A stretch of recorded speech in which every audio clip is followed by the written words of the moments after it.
Okay, looks like you guys really don't like each other, so I'll try to keep this recommends as short as possible. Are you really gonna stay on that other side of the chair? Alright, drama queen.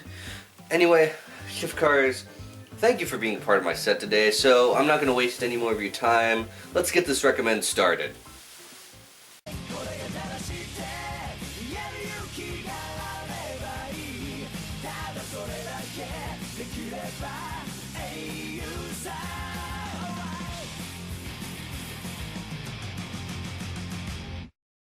Hello everybody, I'm Zero, and this is Zero Reviews. Today we're going to be doing a recommends, however, on a more recent Kamen Rider series.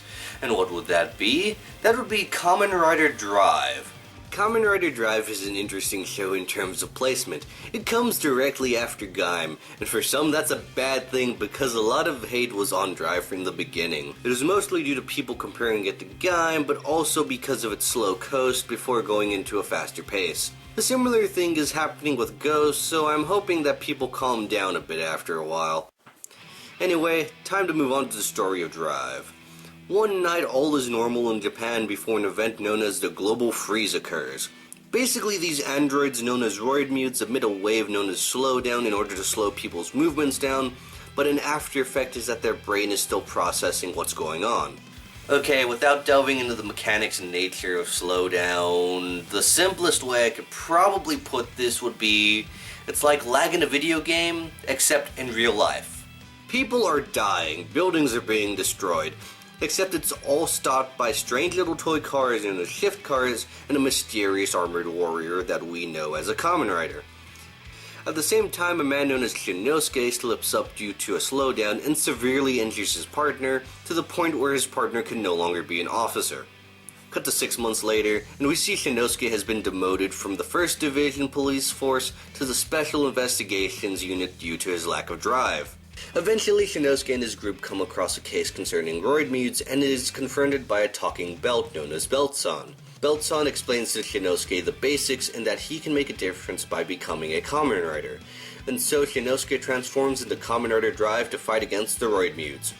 And that's the basic premise. That's not even counting the mystery of the man behind the Roid Mutes, Kamen Rider Mach, Machine Chaser, and the Roid Mute commanders themselves.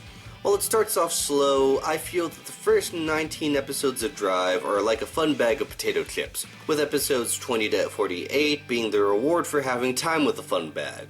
A lot of people consider episode 25 the turning point, but I feel it starts as soon as we get into episode 20.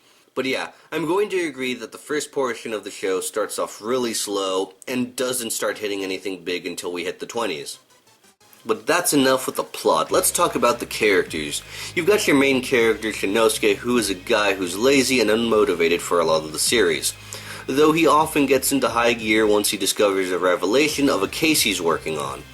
Next, his partner Kiriko, who's a pretty big badass, being one to help Shinosuke out from time to time, though her role does get diminished later on, but she's still a fun character all around. We've also got the Special Investigation Unit. Aside from the captain, each of them, Rina, Q, and Gen, get their own little episode arcs where we get to know more about them, and they all grow as characters as the series progresses. I honestly can't really explain anything on them other than specific character traits that they start off as. Rina's the scientist and inventor, Q is the information gatherer and otaku, while Gen is a skeptical police officer. Pretty basic traits, but like I said, they do grow as the series progresses. It may not be by much, but it's still growth to me. Next we have the villains, the Roid Mutes. Now it was definitely a good idea to make them limited in numbers, as there are only 108 of them. But it was also a mistake. You see, Roid Mutes come in 3 flavors, Bat, Spider, and Cobra. They can also evolve into stronger forms.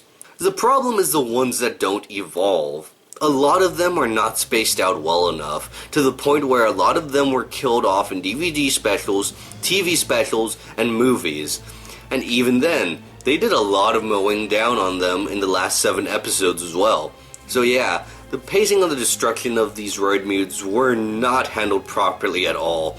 But they at least had a finite number, so there was a goal to be achieved in the end. But trust me when I say that these guys are far more complex than simple machines, at least the main trio of Roidmudes anyway. You've got Heart, the charismatic leader, Brain, the genius and strategist of the group, and Medic, the sadistic healer. And no, I'm not flubbing a line. Her character is as bipolar as it sounds. Of course, let us not forget that they have the ever so badass Reaper, Chase, who is by far a fan favorite, to the point of getting his own V-cinema. But now that we're done with characters, let's talk presentation. Now this show had really good production values, or at least as good as they can get with a rider show. The effects are pretty good, and hell, even the rider suits are good looking for the most part. But what takes the cake are the villain designs. These are some of the most impressive designs I've seen to date on Kamen Rider. And it's all thanks to the head monster designer being the man who designs the SIC figures for Kamen Rider. Basically, as I am showing right now, this guy's for heavily stylized versions of Kamen Riders, and you can tell he had a fun time with these monsters.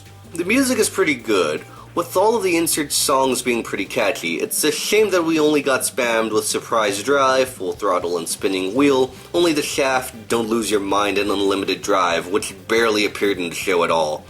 But even then, all of the insert songs are good in their own ways. Even the background music is also catchy and fun to listen to. Overall, Kamen Rider Drive is a rider series that starts off slow and fun and takes you for a ride if you stick around long enough. I would definitely recommend it for anyone trying to get into Toku, especially before watching Gaim, as Gaim may change your opinion on some aspects of the series. Well, that was Recommends. I'm Zero, and join me next time for a bit of a change of pace. We're not doing Kamen Rider anymore, but we're getting to 2 reviews I've wanted to do for a while, especially with recent events that happened this past November. Anyway, I'll be seeing you guys next time. 一瞬の合図が手縫を塗り替えたカンカンカンと響いたあいつの足音形勢は深くて今してどんでは不安でキキキと睨んだ花橋はあでやかに重ねた手のひらに見えた覚悟という名の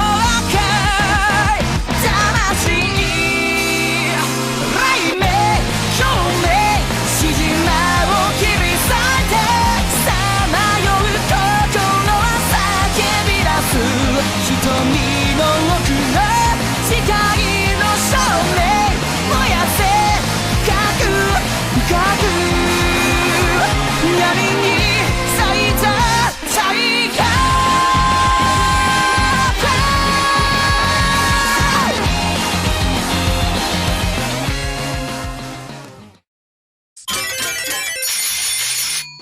Oh man, you guys didn't have to do that for me, you know, like seriously.